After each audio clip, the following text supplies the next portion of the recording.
എൻ്റെ പേര് ബാബു ചെമ്പകശ്ശേരി, ഇരിഞ്ഞാലക്കുട രൂപതയിൽ താണിശ്ശേരി ഡോളേഴ്സ് ചർച്ച് ഇടവക അംഗമാണ് ഞാൻ. എൻ്റെ വീട്ടിൽ അപ്പന, അമ്മ, ഞാൻ, എൻ്റെ 3 സഹോദരികൾ. അതിൽ മൂത്ത സഹോദരിയാണിത്. 2 സഹോദരികളെ വിവാഹം കഴിച്ചു കൊടുത്തിരിക്കുന്നു. ഞാൻ കല്യാണം കഴിച്ചു, ഭാര്യ 3 മക്കളുമായി ജീവിക്കുന്നു. മൂത്ത മകൻ കല്യാണം കഴിച്ചു, 3 വയസ്സായ ഒരു കൊച്ചുമകനുമുണ്ട്. എൻ്റെ സാക്ഷ്യം എന്താണെന്ന് വെച്ചാൽ, ഞാൻ 2019 33 വർഷമായിട്ട് ഞാൻ ഖത്തറിൽ കഴിയുകയായിരുന്നു. 2019 ജനുവരി 23 മൂത്ത മകൻ്റെ കല്യാണം കഴിഞ്ഞ് ഞാൻ ഖത്തറിൽ പോവുകയും അവിടെ നടത്തിപ്പോതിരുന്നൊരു ബിസിനസ് തർക്കത്തെ ചൊല്ലി തെറ്റായ ഇടപെടലുകളുടെ പേരിൽ സ്പോൺസർ കമ്പനി അടയ്ക്കുകയും എൻ്റെ പേരിൽ 6 മില്യൺ, അതായത് 13 കോടി രൂപയുടെ ഒരു കേസ്, മൊത്തം 8 കേസാണ് എൻ്റെ പേരിൽ കൊടുത്തിരുന്നത്. അതിൽ ഞാൻ അറിഞ്ഞുകൊണ്ടുണ്ടായൊരു കേസ് മാസ്ക് വയ്ക്കാത്ത കേസ് മാത്രമായിരുന്നു. അതിന് ഞാൻ 300 റിയാൽ പിഴടച്ച് അത് ഒഴിവാക്കുകയും ചെയ്തു. ബാക്കി 7 കേസ് ഞാൻ അറിയപ്പെടാതെ എൻ്റെ പേരിൽ കൊടുത്ത കേസായിരുന്നു. അതിൽ നിന്നും കേസ് വിധി വന്നത് നിരുപാധികമായി, അതിലെൻ്റെ മകനും ഉൾപ്പെട്ടിരുന്നു. ഞാൻ ചുരുക്കി പറയാണ്, നിരുപാധികമായി എന്നെ ആ കേസിൽ നിന്ന് എൻ്റെ മകനെയും കോടതി വിട്ടയച്ചു. ഇതിന് കാരണമായത് 2020 ഓഗസ്റ്റ് 20 കേസ് ഉൾപ്പെടുകയും 2021 ജൂലൈ 23 ഞാൻ ഓൺലൈൻ വഴി ഉടമ്പടി എടുക്കുകയും പ്രാർത്ഥിക്കുകയും ചെയ്തു. ഒരു ആത്മഹത്യയുടെ വക്കിൽ വരെ ഞാൻ എത്തിയിരുന്ന രാത്രി ഞാനൊരു സ്വപ്നം കാണുകയാണ്, ഒരു ദർശനം. അതായത് എൻ്റെ മുകളിൽ ഒരു വെള്ളക്കുതിരയുടെ പുറത്ത് വെള്ള ഷോളും ചുവപ്പ് നിറത്തിലുള്ള ഷോളും വെള്ള ഉടുപ്പുമിട്ട് കർത്താവ് ഇങ്ങനെ 3 വട്ടം കറങ്ങുകയാണ്. അത് ഞെട്ടി ഉണർന്നിട്ട് ഞാൻ എൻ്റെ വീട്ടിലേക്ക് വിളിച്ചു പറഞ്ഞു ഭാര്യയോട്. അപ്പോൾ ഭാര്യ എന്നോട് പറഞ്ഞു, നിങ്ങൾക്കൊന്ന് കിടന്നുറങ്ങിക്കൂടെ മനുഷ്യ, നേരം ഇത്രയായില്ലേ. ഞാൻ അങ്ങനെ തന്നെ സുവിശേഷമെടുത്ത് ഞാൻ ദിവസം കൊച്ചുനാളിലെ മുതൽ കുർബാനയിൽ പങ്കുകൊള്ളുകയും കുർബാന സ്വീകരിക്കുകയും 2 ആഴ്ചകളും 3 ആഴ്ചകളും മാസങ്ങളിലൊക്കെ ഇടപെട്ട് സംസാരിക്കുകയും ഒക്കെ ചെയ്തു പോകുന്ന വ്യക്തിയുമാണ്. അന്ന് സുവിശേഷമെടുത്ത് എനിക്കൊരു വചനം കിട്ടി. ആ വചനം ഇപ്രകാരമായിരുന്നു: യെശയ്യാ 57 അധ്യായം 54 അധ്യായം 9 മുതലുള്ള തിരുവചനങ്ങൾ. ആരെങ്കിലും നിന്നെ എതിർക്കുന്നുണ്ടെങ്കിൽ അത് ഞാനായിരിക്കില്ല. നിന്നെ വിഷമിപ്പിക്കുന്നവർ നീയാലെ നശിച്ചു പോകും. തീക്കനലിലൂടെ ആയുധം നിർമ്മിക്കുന്ന ഇരുമ്പ് പണിക്കാരനെ സൃഷ്ടിച്ചത് ഞാനാണ്. നാശമുണ്ടാക്കുവാൻ കൊള്ളക്കാരെയും ഞാൻ സൃഷ്ടിച്ചിട്ടുണ്ട്. എന്നാൽ കർത്താവ് അരുളി ചെയ്യുന്നു, നിന്നെ ഉപദ്രവിക്കുന്നവർ നീ മൂലം നശിച്ചു പോകും. നിനക്കെതിരെ വിധി പറയുന്ന എല്ലാ നാവുകളെയും ഞാൻ ഖണ്ഡിക്കും എന്ന വചനമാണ് എനിക്ക് കിട്ടിയത്. ആ വചനത്തിൽ വിശ്വസിച്ചുകൊണ്ട് കേസിൻ്റെ ഹിയറിംഗ് നടന്നുകൊണ്ടിരിക്കുകയാണ്. 7 ഹിയറിംഗ് കഴിഞ്ഞു, 8 കഴിഞ്ഞു. 9ാമത്തെ ഹിയറിങ്ങിൻ്റെ 2 ആഴ്ച മുമ്പാണ് ഞാൻ ഈ സ്വപ്നം കാണുകയും അതിനുശേഷം 2 ആഴ്ചയ്ക്ക് ശേഷം ഈ ഹിയറിങ്ങിന് പോവുകയും ചെയ്യണേ. അന്ന് ആദ്യമായിട്ട് എനിക്കെതിരെ കേസ് കൊടുത്ത എൻ്റെ ഓണർ സ്പോൺസർ എന്നെ വിളിച്ചിട്ട് പറയാണ്, ഈ ഹിയറിംഗ് കഴിഞ്ഞിട്ട് നിന്നോടൊരു കാര്യം എനിക്ക് പറയാനുണ്ട്. ഞാൻ ശരി, ഓക്കെ പറഞ്ഞു. എൻ്റെ മകനുണ്ട് കൂടെ. അതിനുശേഷം ഞാനൊന്ന് ബാത്റൂമിൽ പോയപ്പോൾ മകനോട് പറഞ്ഞു, നമുക്ക് കേസ് ഒത്തുതീർപ്പാക്കി ബിസിനസ് തുടർന്ന് കൊണ്ടുപോകാം. അപ്പോൾ അവിടെ വെച്ച് മകനത് സ്റ്റോപ്പ് ചെയ്തതിൻ്റെ പേരിൽ പിന്നെ ഹിയറിംഗ് കഴിഞ്ഞിട്ട് എന്നെ യാതൊന്നും ഉണ്ടായില്ല. അങ്ങനെ തന്നെ പിരിഞ്ഞു പോയി. 11ാമത്തെ ഹിയറിംഗ് വരെ ഈ കേസ് പോയി. 11ാമത്തെ ഹിയറിംഗിൽ ഞാൻ എക്സ്പെർട്ടിനെ വെച്ചു. അന്വേഷിച്ചോളാൻ പറഞ്ഞ് റിക്വസ്റ്റ് ചെയ്തു. എക്സ്പെർട്ടിനെ വെച്ചു, റിപ്പോർട്ട് വെച്ചു. കേസ് തെളിവിലില്ലാതെ നിരുപാധികം തള്ളി പോവുകയാണ് ഉണ്ടായത്. ഈ കേസിൽ ഞാൻ 2019 ജനുവരി മുതൽ 2024 മാർച്ച് വരെ അവിടെ ഖത്തറിൽ കുടുങ്ങുകയും ആ കാലയളവിൽ ജോലിയില്ലാതെ എന്നെ സഹായിച്ചിട്ടുള്ള അവിടുത്തെ പള്ളിയിലെ വികാരിച്ചന്മാരായ മാത്യു അച്ഛനെയും നിർമ്മൽ അച്ഛനെയും ഇപ്പോൾ സേവനമനുഷ്ഠിക്കുന്ന ബിജു അച്ഛനെയും ജോയ്സ് അച്ഛനെയും ഞാൻ പ്രത്യേകം ഈ ആൾക്കാരെ സമർപ്പിച്ച് നന്ദി പറയുകയാണ്.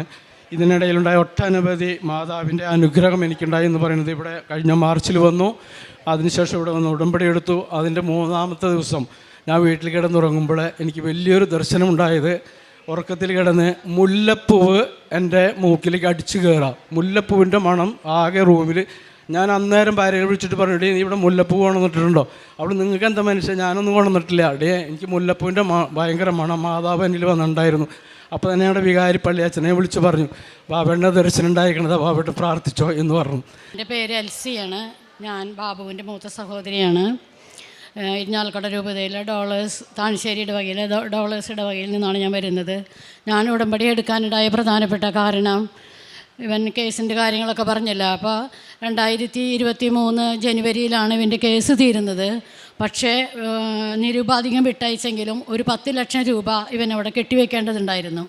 പക്ഷേ ഇവിടുത്തെ 10 ലക്ഷം രൂപ, പക്ഷേ അവൻ്റെ കയ്യിൽ 10 ലക്ഷം രൂപ പോയിട്ട് 10 പൈസ പോലും എടുക്കാനില്ലാത്തൊരു സാഹചര്യമായിരുന്നു.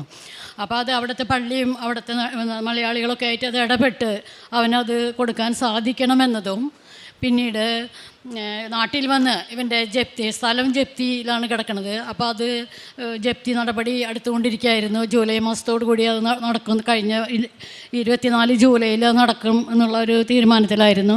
അപ്പോൾ അതിൽ നിന്നും ഒഴിവായി കിട്ടണം. ഇത് രണ്ടുമായിരുന്നു എൻ്റെ പ്രധാനപ്പെട്ട നിയോഗം. അങ്ങനെ ഞാൻ 2023 മെയ് 30 ഇവിടെ വന്ന് സാക്ഷ്യം ഉടമ്പടി എടുക്കുന്നത്, പ്രാർത്ഥിക്കുന്നത്. ഇവിടെ വന്ന് പോയി വീട്ടിൽ ചെന്നപ്പോൾ ഇവൻ്റെ മെസ്സേജ് കൊണ്ട് ഞാൻ ഇതിന് 10 ലക്ഷം രൂപ എനിക്ക് റെഡി ആയിട്ടുണ്ട് ചേച്ചി. ഇവിടെ ഞാൻ വന്ന് പോയി വീട്ടിൽ ചെന്നപ്പോൾ ഇവൻ്റെ മെസ്സേജ് അതാണ് കണ്ടത്. എനിക്ക് വളരെയധികം സന്തോഷമായി, മാതാവിന് നന്ദി പറഞ്ഞു. അങ്ങനെ ആദ്യത്തെ എൻ്റെ നിയോഗം അന്ന് തന്നെ എനിക്ക് സാധിച്ച് കേൾക്കാനായിട്ടിടയായി. പിന്നെ രണ്ടാമത് അവന് അതിൻ്റെ പിന്നെയും കടമ്പകളേറെ ഉണ്ടായിരുന്നു, ട്രാവൽ ബാനുകളുണ്ടായിരുന്നു. അപ്പോൾ അതൊക്കെ പരിഹരിച്ച് നാട്ടിലേക്ക് വരാൻ വീണ്ടും സമയമെടുത്തു. 2024 മാർച്ചിലാണ് അവസാനത്തെ ഞായറാഴ്ചയാണ് അവൻ നാട്ടിലെത്തുന്നത്. അതിനുശേഷം ഇവിടെ വന്നപ്പോൾ ഈ ജപ്തി നടപടിയായി മുന്നോട്ട് പോവാണ്. അവന് വാങ്ങാൻ ആളില്ല. ഇവൻ്റെ സ്ഥലത്തിനോട് ചേർന്നാണ് ഞാൻ താമസിക്കുന്നത്. അപ്പോൾ അതുകൊണ്ട് അത് എനിക്ക് എടുത്തിട്ട് അവൻ്റെ ജപ്തി നടപടിയിൽ നിന്ന് ആ പൈസ കൊണ്ട് ഒഴിവാക്കണമെന്ന് എൻ്റെ ഉള്ളിൽ ആഗ്രഹം ഉണ്ടായിരുന്നു. പക്ഷേ എൻ്റെ ജീവിത പങ്കാളിയുമായിട്ട് അത് ആലോചിക്കാൻ പോലും, അതിനെപ്പറ്റി പറയാൻ പോലും എനിക്ക് ഭയങ്കര ഭയമായിരുന്നു. കാരണം ഇവനുമായിട്ടുള്ള ചെറിയൊരു അഭിപ്രായ വ്യത്യാസം ഉണ്ടായിരുന്നു. അപ്പോൾ അതിൻ്റെ പേരിൽ എനിക്കത് ഭർത്താവിനോട് പറയാൻ പേടിയായിരുന്നു. പക്ഷേ ജൂൺ മാസം കഴിഞ്ഞ 24 ജൂൺ 6 ഞാൻ മൂന്നാമത് ഇവിടെ ഉടമ്പടി എടുക്കാൻ വരുന്നത്. അതിൻ്റെ 2 ദിവസങ്ങൾക്ക് മുമ്പ് എൻ്റെ മനസ്സിൽ ഞാൻ പ്രാർത്ഥിച്ചുകൊണ്ടിരിക്കുമ്പോൾ തോന്നുകയാണ്, നിനക്ക് എന്തുകൊണ്ട് ആ സ്ഥലം എടുത്തുകൂടാ, നിൻ്റെ ജീവിത പങ്കാളിയോട് അതിനെക്കുറിച്ച് ആലോചിച്ചുകൂടാ എന്നെൻ്റെ മനസ്സിലിങ്ങനെ പറയുകയാണ്. അപ്പം ഞാൻ രണ്ടും കൽപ്പിച്ച് എന്തെങ്കിലും വരട്ടെ എന്ന് വിചാരിച്ചിട്ട് ജീവിത പങ്കാളിയുമായിട്ട് ആലോചിച്ചു. അപ്പോൾ ഉടമ്പടി എടുത്തത് മുതൽ ഒരു വർഷക്കാലമായിട്ട് കഴിഞ്ഞിട്ടുണ്ട്. അപ്പോൾ അതുവരെയുള്ള എൻ്റെ പ്രാർത്ഥന ജീവിതവും അതുപോലെ എൻ്റെ മറ്റു പ്രവർത്തികളൊക്കെ വളരെ ഉത്കണ്ഠയോടെയാണ് ഭർത്താവ് നോക്കിക്കണ്ടിരുന്നത്. അദ്ദേഹത്തിന് സന്തോഷകരമായിരുന്നു. അതുകൊണ്ട് എന്തോന്ന് എനിക്കറിയില്ല. ഞാൻ ചോദിച്ചപ്പോൾ ഞാൻ അങ്ങനെ പറഞ്ഞു, അവൻ്റെ ജൂലൈയിൽ അവൻ്റെ ജപ്തി നടപടി വരും, അപ്പോൾ നമുക്കത് എടുത്തൂടെ എന്ന് ചോദിച്ചപ്പോൾ ആൾ പറഞ്ഞു, എനിക്ക് വിരോധമില്ല, മക്കളുമായിട്ട് നീ ആലോചിച്ച് വേണ്ട പോലെ ചെയ്തോളാൻ പറഞ്ഞു. അപ്പോൾ എനിക്ക് 3 പെൺമക്കളാണ്. ഒരാൾ വിദേശത്താണ്, 2 പേര് ഇവിടെ ഉണ്ട്. അവർ ഒരു കല്യാണം കഴിഞ്ഞ് ഒരു നല്ല നിലയാണ് ജീവിക്കുന്നത്. അവരുമായിട്ട് ഞാൻ ആലോചിച്ചപ്പോൾ അവർക്ക് വളരെയേറെ സന്തോഷമായി. അങ്ങനെയെങ്കിലും അച്ഛനെ ആ നടപടിയിൽ നിന്ന് ഒഴിവാക്കി കിട്ടുമല്ലോ എന്ന് അവർ വിചാരിച്ചു. അങ്ങനെ അവർ സമ്മതിച്ചു. അവരുടെ സമ്മതത്തോടും ഭർത്താവിൻ്റെ സമ്മതത്തോടും കൂടി ഒരു 52 ലക്ഷം രൂപ അവന് ബാങ്കിൽ അടയ്ക്കേണ്ടതുണ്ടായിരുന്നു. അപ്പോൾ അതിനുള്ളൊരു സ്ഥലം, ഒരു 4 സെൻറ്റിൻ്റെ പൈസ, പിന്നെ വീടിൻ്റെ ബാക്കിലുള്ള സ്ഥലം ഞാൻ മുന്നേ ഇവന് ജപ്തി നടപടി വന്നപ്പോൾ ബാങ്കിൽ കൊണ്ട് അടച്ചിട്ടുണ്ടായിരുന്നു ഒരു 8 ലക്ഷം രൂപ.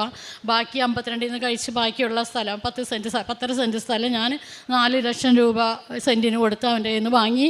അങ്ങനെ ജൂലൈ 6 ഇവനോട് ഞാൻ വാക്ക് പറയുന്നത്. കഴിഞ്ഞ ജൂൺ 12 ആയപ്പോഴേക്കും അതിൻ്റെ രജിസ്ട്രേഷൻ കഴിയാനായിട്ട് മാതാവ് വരുത്തി. അതിന് ഞാൻ ദൈവത്തിന് നന്ദി പറയുന്നു. അങ്ങനെ വലിയൊരു, അല്ലെങ്കിൽ ഇവനും എൻ്റെ മക്കളും ഭാര്യയൊക്കെ പെരുവഴിയിൽ ഇറങ്ങി നടക്കേണ്ടത് എനിക്ക് കാണേണ്ടി വരുമായിരുന്നു. അപ്പോൾ അതിൽ നിന്ന് മാതാവ് രക്ഷിച്ചതിനെ ഓർത്ത് ഞാൻ മാതാവിനും ഈശോയ്ക്കും വളരെയേറെ നന്ദി പറയുന്നു. ഉടമ്പടി പ്രാർത്ഥനകളും പ്രതീക്ഷക്കാരൻ്റെ പ്രാർത്ഥനയൊക്കെ മുടങ്ങാതെ ഞാൻ ചെല്ലാറുണ്ട്. പിന്നെ കാരുണ്യ പ്രവർത്തികൾ എന്ന് പറയുന്നത്, ഞാൻ ഉടമ്പടി എടുത്ത നാളുകളിൽ ആശുപത്രിയിൽ പോയി പാവപ്പെട്ട ആളുകളെ സാമ്പത്തികമായി സഹായിക്കുകയും ഭക്ഷണം വാങ്ങിച്ചു കൊടുക്കുകയും അവരുടെ അടുത്തിരുന്ന് സംസാരിക്കുകയൊക്കെ ചെയ്യാറുണ്ട്, ആശ്വസിപ്പിക്കാറുണ്ട്. പിന്നീട് എനിക്ക് അവിടേക്ക് പോകാൻ പറ്റാത്ത അവസ്ഥ വന്നപ്പോൾ വൃദ്ധഭവനത്തിൽ പോയി ആഴ്ചയിൽ 2 ദിവസം 1.5 മണിക്കൂർ വീതം അവരെ കുളിപ്പിക്കുകയും ഭക്ഷണം കൊടുക്കുകയും വസ്ത്രം മാറ്റിയൊക്കെ കുളിപ്പിച്ച് ഭക്ഷണം കൊടുക്കുന്ന ആ പ്രക്രിയ ഞാൻ ചെയ്യുമായിരുന്നു. അങ്ങനെ ആഴ്ചയിൽ 2 ദിവസം മുടങ്ങാതെ ചെയ്തു പോന്നു. അങ്ങനെയാണ് എൻ്റെ കാരുണ്യ പ്രവൃത്തി. പിന്നെ ക്യാൻസർ രോഗികളെ ഒരുവിധം നല്ല നിലയിൽ തന്നെ ഞാൻ സഹായിച്ചിട്ടുണ്ട്. അതുപോലെ ഈ സഹോദരന് അവൻ്റെ മക്കൾക്കൊക്കെ ആവശ്യമായ സഹകരണങ്ങൾ സാമ്പത്തികമായി ചെയ്തു കൊടുത്തിട്ടുണ്ട്. അങ്ങനെ എൻ്റെ അരികെ വന്ന് കൈ നീട്ടുന്ന ആരെയും ഞാൻ വെറുതെ വിടാറില്ല. എന്തെങ്കിലും 100 രൂപയെങ്കിലും കൊടുത്ത് അവരെ ഞാൻ സഹായിക്കാറുണ്ട്. കാരുണ്യ പ്രവർത്തികൾ അങ്ങനെ പോകുന്നു. പിന്നെ പ്രേക്ഷിത പ്രവർത്തനങ്ങൾ എല്ലാ മാസവും ഞാനിവിടെ വന്ന് 2 or 3 കെട്ട് പത്രങ്ങൾ വാങ്ങി എല്ലാ വീടുകളിലും കയറി ഇറങ്ങി വാങ്ങിയ 2 ദിവസങ്ങൾക്കുള്ളിൽ അത് ഞാൻ കൊടുക്കാറുണ്ട്. എനിക്ക് കിട്ടിയ അനുഭവങ്ങളും പങ്കുവെച്ച് അത് കൊടുക്കാറുണ്ട്. പിന്നെ ഉടമ്പടി സാക്ഷ്യങ്ങളും ഉടമ്പടി ധ്യാനങ്ങളും സാക്ഷ്യങ്ങളൊക്കെ സോഷ്യൽ മീഡിയ വഴി അതുപോലെ ദൈവവചനങ്ങളൊക്കെ മറ്റുള്ളവർക്ക് ഷെയർ ചെയ്ത് കൊടുക്കാറുണ്ട്. അങ്ങനെയാണ് എൻ്റെ പ്രേക്ഷിത പ്രവർത്തനങ്ങൾ ചെയ്യുന്നത്.